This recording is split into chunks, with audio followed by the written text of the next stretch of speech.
Why did you let him kill me?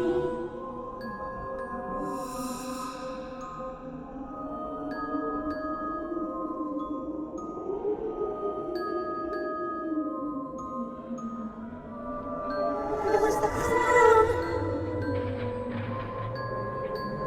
Make the clown go away. Mississippi is home to many dark and creepy urban legends. After all, it was in the thick of the bloody Civil War. It's also a place where blues legend Robert Johnson went to make his pact with the devil. From haunted houses and graveyards to stories of curses and witches, and even a massive disease outbreak that was covered up by the government, the Magnolia State's urban legends are truly one of a kind. And today we will look at 10 of the many urban legends Mississippi has to offer.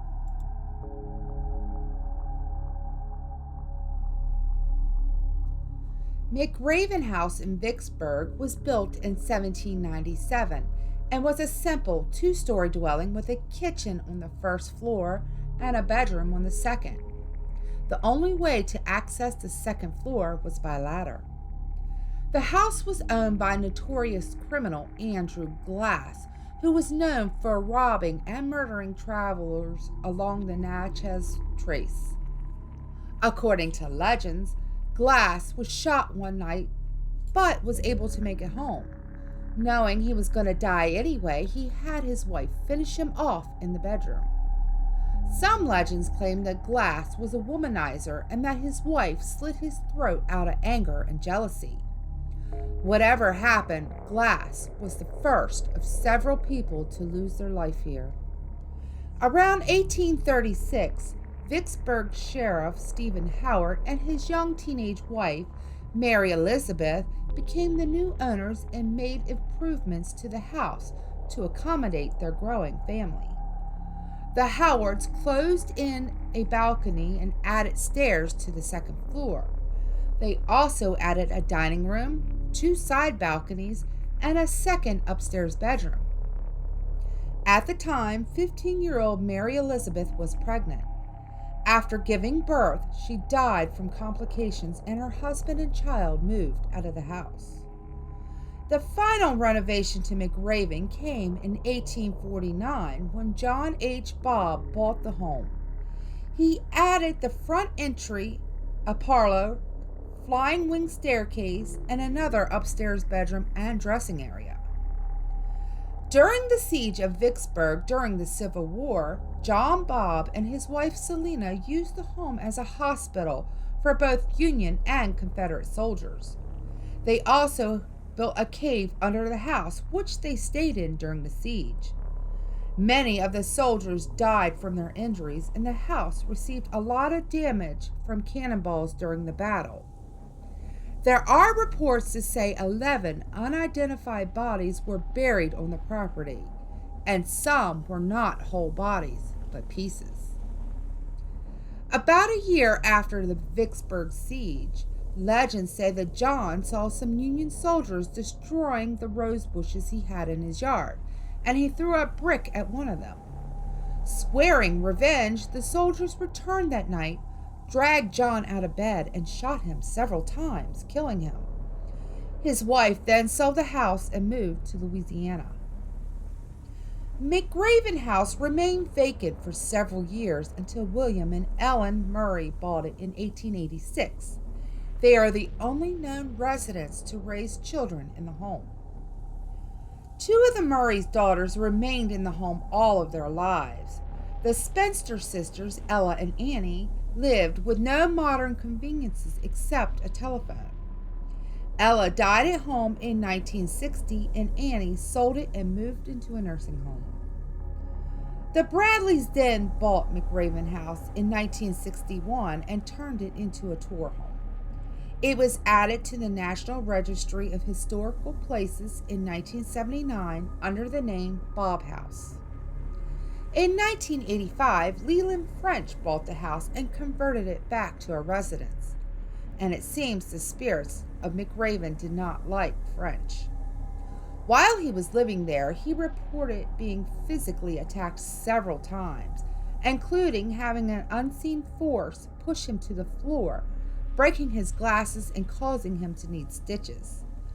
Another time, drawers were slammed shut on his hand, breaking two of his fingers. French eventually contacted a priest and had the house blessed, which seemed to help some. In 2007, French put the house up for sale. The Reed family bought the property in 2015 and turned it back into a tour house and museum. With all the death in the house, it is no surprise there is a lot of documented paranormal activity. The most active ghost at McRaven is said to be Mary Elizabeth Howard. Mary's bedroom still holds many of her belongings, including the bed she died in and her wedding shawl. Mary has been reported to be seen looking out her bedroom window and will disappear when she is noticed. Dresser drawers open in her room and close by themselves, and when someone picks up her shawl, she will pull it out of their hands. Mary is said to be a friendly ghost, but likes to play pranks too. She has been known to lead guests astray, turn lights on and off, make alarm clocks go off randomly, touch people, and even photobomb guests. Andrew Glass has been seen in his own bedroom, and many people report that even if you don't see him, you will feel his presence. Women have reported being touched, and men claim to have irrational bouts of anger in his room. A chair that sits in there has also been reported to tilt back by itself and then slam forward. John Bob has also been reported to be seen strolling the porch smoking a cigar. He has also been reported to appear in the middle of tours on occasion. William Murray, Ella and Annie's father, has been reported to be seen throughout the house and heard playing the piano. Civil War soldiers are also a common sight.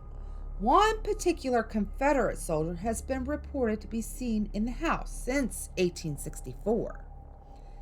Native Americans have also been seen. It is believed that the 1830s Trail of Tears came through the property, which contributes to the native apparitions.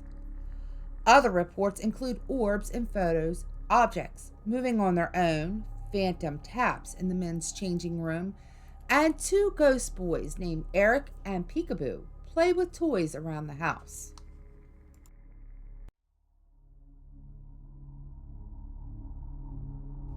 Mercritis was an infectious disease that, among other things, transformed women into homicidal maniacs. If you try and research the outbreak that happened in the small town of Mississippi during the 1950s, you won't find much information. But if you ask anyone who knew someone who was affected by it, they will tell you it was very real. Mercritis is a very frightening disease that supposedly hit the southern United States and was rumored to quickly be covered up by the government. Because of the cover-up, you will find that most stories about the disease come from friends of friends who had a cousin who knew someone affected by the outbreak. Mercritis is believed to be caused by men who ingest large amounts of lead, which is deadly, from paint or some other source, which causes them to secrete a pheromone that makes women around him completely hormonal and unreasonable. The first reported incident of Mercritis was actually reported in Europe in the 1700s, when a man was chased by dozens of women throughout a seaside village. In attempts to evade the women, he ran into freezing waters. According to villagers' reports, the females did not seem to care for their own lives and chased the man into the water, where everyone died, including the man. In the 1950s, an outbreak in a small Mississippi town, the name which was quickly covered up, happened when several men contracted the illness through ingestion of near-lethal doses of lead. Soon after, a large number of women in town went into a homicidal rage and swept through the town, destroying property in a quest to chase down and murder every man they could. In the wake of the outbreak, the town was almost completely devastated. No one knew for sure the extent of property damage or how many people died because, according to rumors, the federal government rushed in and hid the evidence, and the medical community quickly covered up any trace of the outbreak.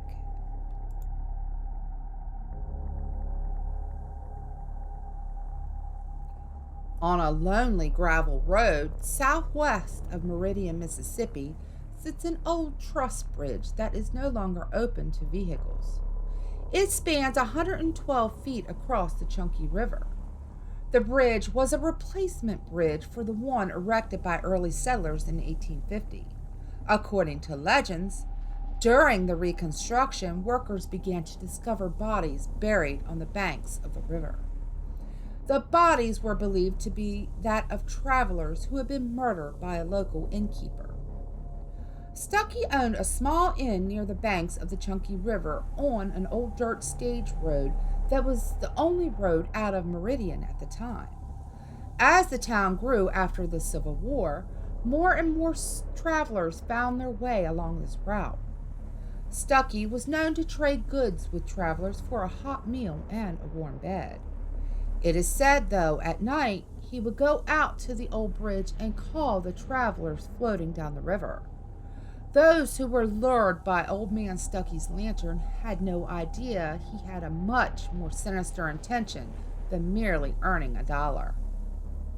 According to legends, once the travelers were asleep, Stuckey would sneak into their rooms, hit them over the head, and drag their lifeless bodies to the riverbank to be buried before stealing their possessions. It didn't take long for reports of missing people to begin to surface around town. Immediately, suspicions were turned to Old Man Stuckey. The local sheriff organized a posse and headed out to confront him. He was quickly arrested and given a trial right then. Stuckey was then forcibly taken to the bridge and hung for his crimes. The posse left his body dangling over the river for 5 days. When they finally cut him down, they let his body drop into the water below to join those he had buried along the shores. The original bridge that Stuckey was hung from was replaced in 1901, but his soul is said to still roam, bitter and angry about suffering the same fate as his victims. Reports from those who have visited the bridge at night say they hear a ghostly splash in the water, and they report seeing an eerie blue glow coming from the spot where legends say that Stuckey was hung. Others have reported seeing the apparition of a man hanging from the trusses, or seeing Old Man Stuckey walking across the bridge, carrying his lantern, looking for more victims.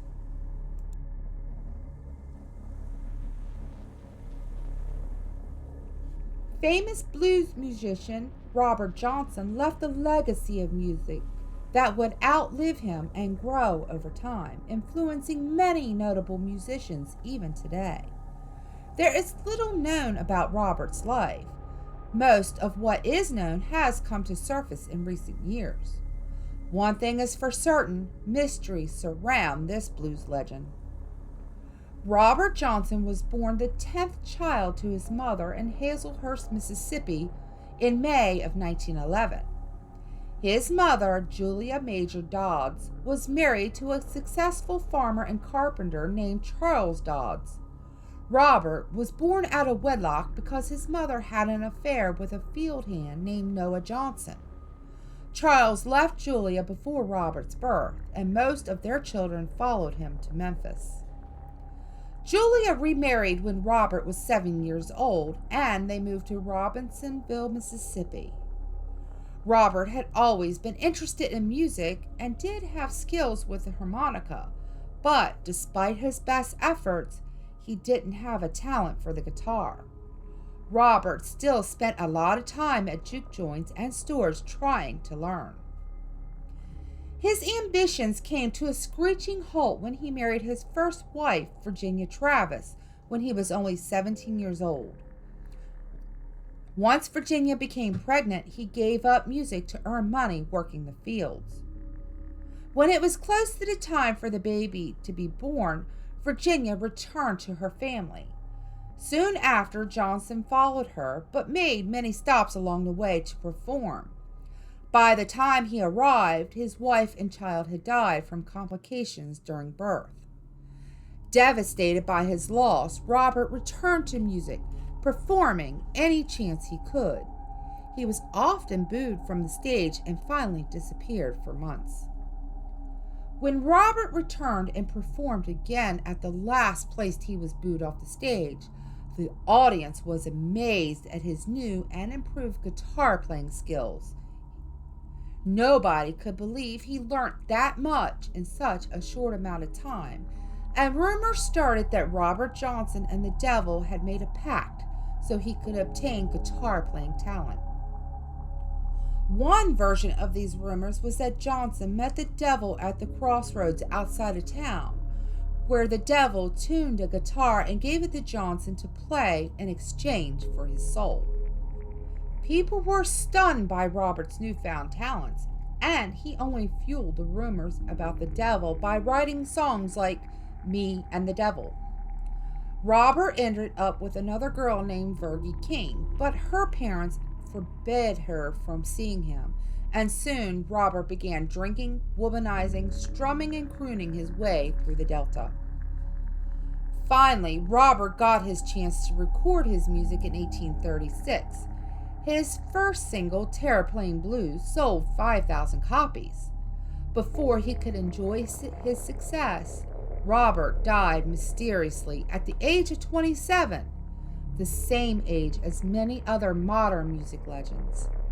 He died in Greenwood, Mississippi on August 8, 1938, but his death certificate didn't list a cause. Who or what killed Robert Johnson is still a mystery. Many believe it was a jealous husband of a woman he was having an affair with who poisoned his whiskey, and some speculate that it was the woman herself, or perhaps a woman secretly in love with Robert who was jealous. Another theory is that syphilis killed him. Still, there are many who claim the devil came to collect on the deal he had made. Regardless of the cause, Robert Johnson was laid to rest. But where is another question. There was never a tombstone erected for Robert, so his true resting place is still a mystery. There are several places that claim to be his final resting place. Mount Zion Ministry Baptist Church near Morgan City, Mississippi, claims Robert Johnson is buried in their cemetery, but they are not sure which unmarked grave is his. They have erected a monument in his honor in 1990. The Payne Chapel near Quado, Mississippi also claims to be the true location of Robert Johnson's remains, and have also established a tombstone in his honor. Little Zion Church Cemetery near Greenwood, Mississippi also has a marker stating it is the authentic resting place for the musical genius. So, did Robert Johnson really sell his soul to the devil to become the unrivaled blues musician? How did he really die? And where is he laid to rest? These questions still persist to intrigue people today, but nothing can take away from the strong legacy Robert Johnson made to 20th century music.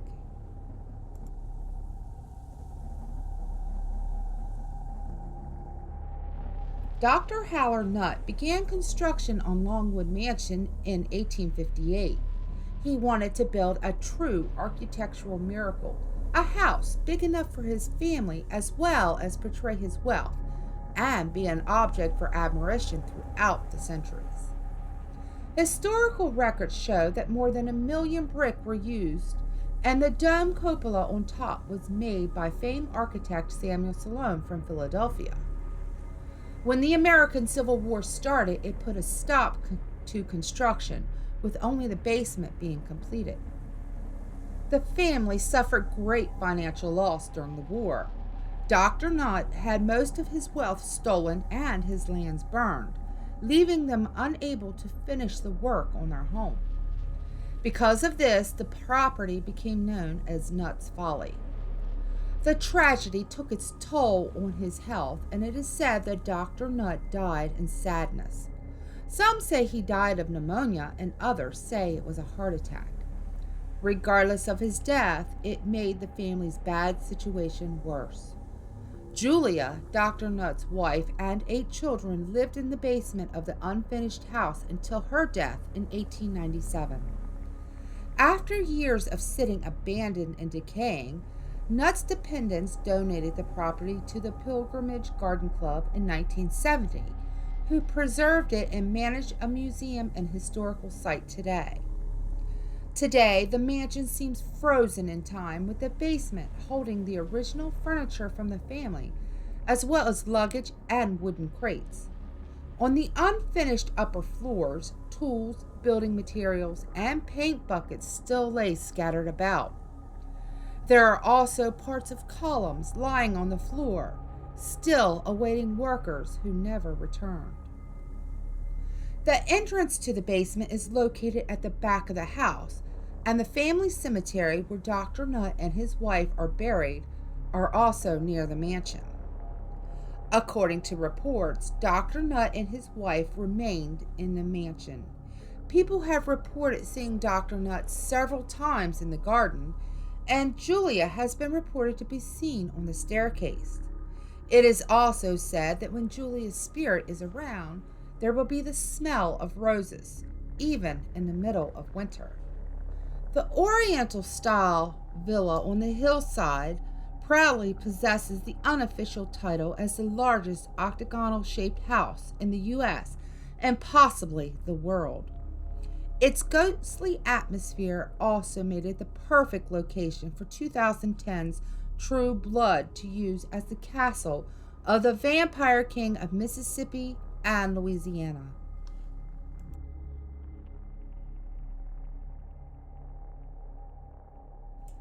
At Glenwood Cemetery in Yazoo, Mississippi, there is a grave surrounded by chains known as the Witch's Grave. According to legends, an old woman that lived on the Yazoo River was caught torturing fishermen that she lured off the river. When the sheriff went to confront her, she ran away. The sheriff chased her through the swamps. Then, when he finally caught up with the old woman, she was sinking in quicksand. It was here she vowed her revenge on Yazoo City, saying, "In 20 years, I will return and burn this town to the ground." At the time, no one paid attention to the threat until May 25, 1904, 20 years later. A fire broke out in Yazoo City, destroying 324 residents and businesses. There were many theories on how the fire started, but none have been conclusive. The most popular one is that the fire started in the parlor of Miss Wise, who was getting ready for her wedding that day. This could very well be true, but the strangest thing reported is the strong winds that were blowing that day, which were unusual for the time, and many people blamed the witch. According to witnesses, the flames jumped through the air as if driven by something supernatural. One interesting fact of the story is the area weather reports for May 25, 1904 make no mention of high winds in the area. When a group of townspeople went out to Glenwood Cemetery the next day, they found the large chains that were placed around her grave broken in two. The original headstone of the alleged witch simply stated TW, possibly for the witch. The headstone is now long gone. When a new headstone was placed, it mysteriously fell and split in two not long after being placed. Today, no one can explain why this happened. Also, the chains surrounding the grave are constantly being repaired, only to fall apart again a short time later. Today, legends claim that when all of the chains are gone from her grave, the witch will return to exact her revenge on Yazoo City.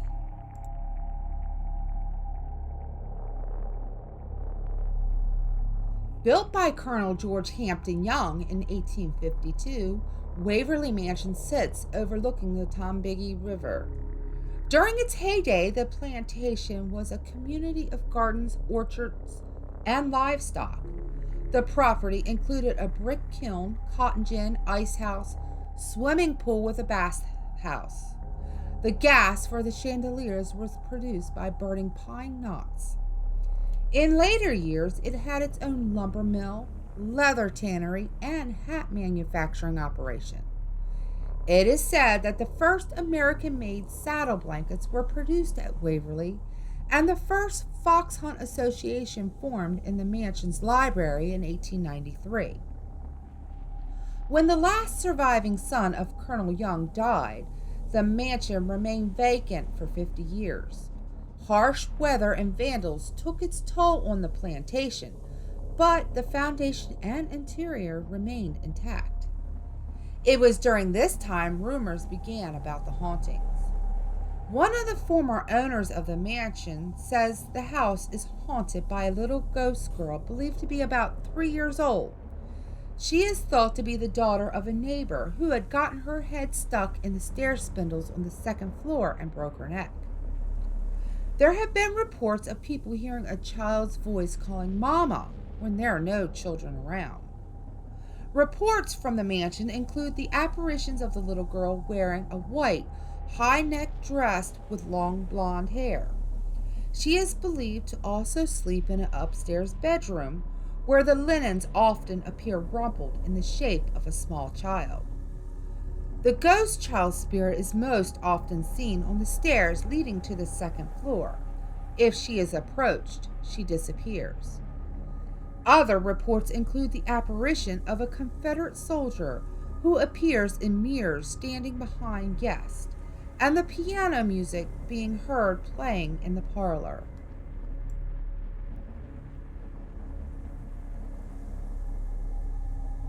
About a quarter mile off the coast of Biloxi sits Deer Island. The tropical 400-acre island is home to many different types of endangered species, as well as the state's two most mysterious entities. According to legends, two fishermen were planning on staying overnight at the island. While they were sitting around their campsite, they heard something moving in the bushes. Thinking it was just a hog, they tried to ignore it, but the sound got louder. When they went to where the sound was coming from, they came face to face with a headless skeleton, which chased them off. Scared, the two fishermen ran to their boat and left everything behind on the island. Many people believe the headless skeleton is a pirate whose head was cut off by his captain when he volunteered treasure they had just buried. Throughout the years, many fishermen have claimed to see the headless ghost and recount similar chains of events. Another legend from Deer Island is a firewater ghost. This mysterious light has been moving across the bay between Biloxi and Ocean Springs long before the invention of electricity. According to legends, the light is believed to be some sort of guard patrolling the area with a lantern in his hand.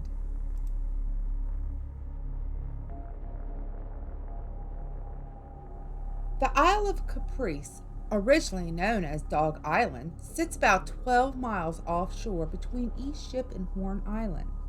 Its name Caprice is really an appropriate name for the isle. According to Webster's New World Dictionary, a caprice is a sudden, impulsive change in the way one thinks or acts, or whim.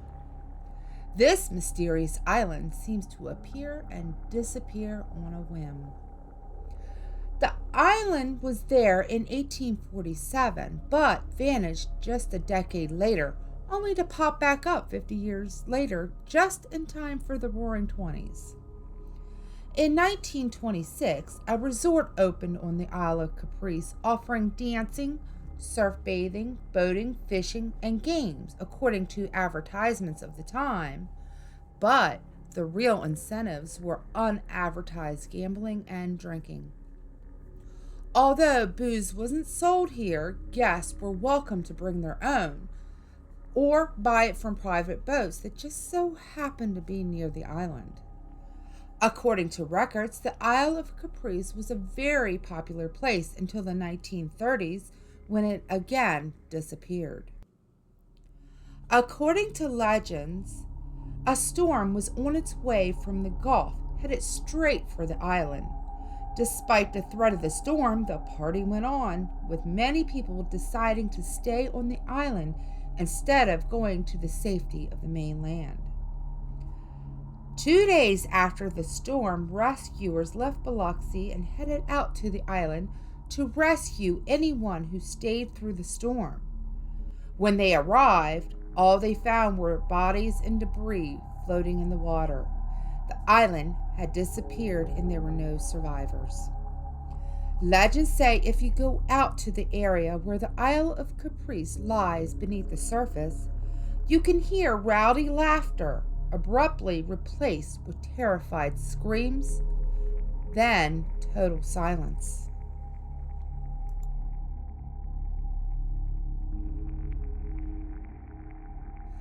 Chapel of the Cross Church and Cemetery was established in 1855 by Margaret Johnston in Madison, Mississippi.